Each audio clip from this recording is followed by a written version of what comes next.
E por que que eu falo isso? Conforme eu fui indo, né, e as coisas não aconteciam, as portas não se abriam, eu comecei a abrir minha cabeça para estudar, né? Eu não tinha tempo de fazer uma faculdade, né? Porque a gente treinava muito, tinha muitos jogos, ficava bem difícil, ainda mais naquela época.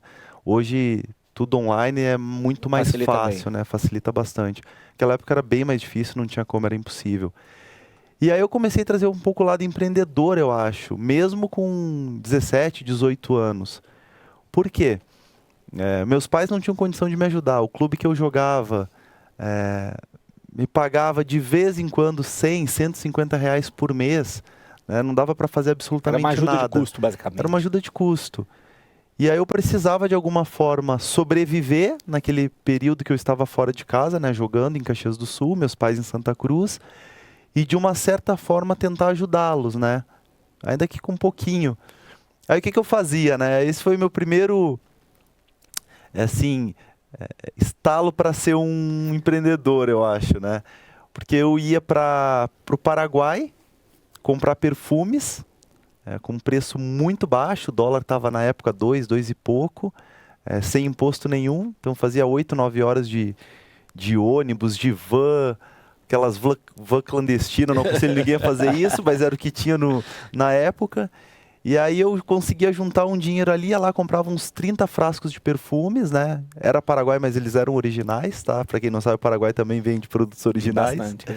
Então eu comprava produtos originais no Paraguai, muito barato, chegava e revendia em questão de 4 dias para todos os jogadores por 3 vezes o valor.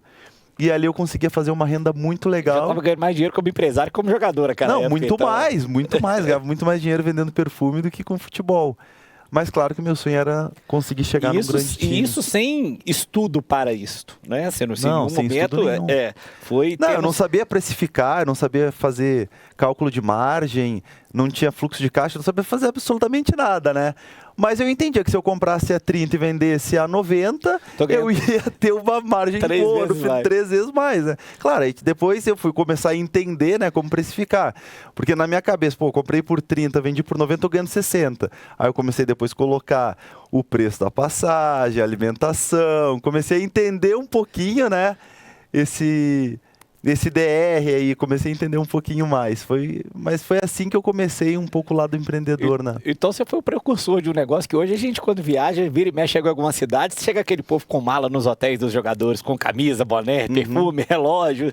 Você começou isso lá atrás, você inventou a profissão. Pode ser, pode ser.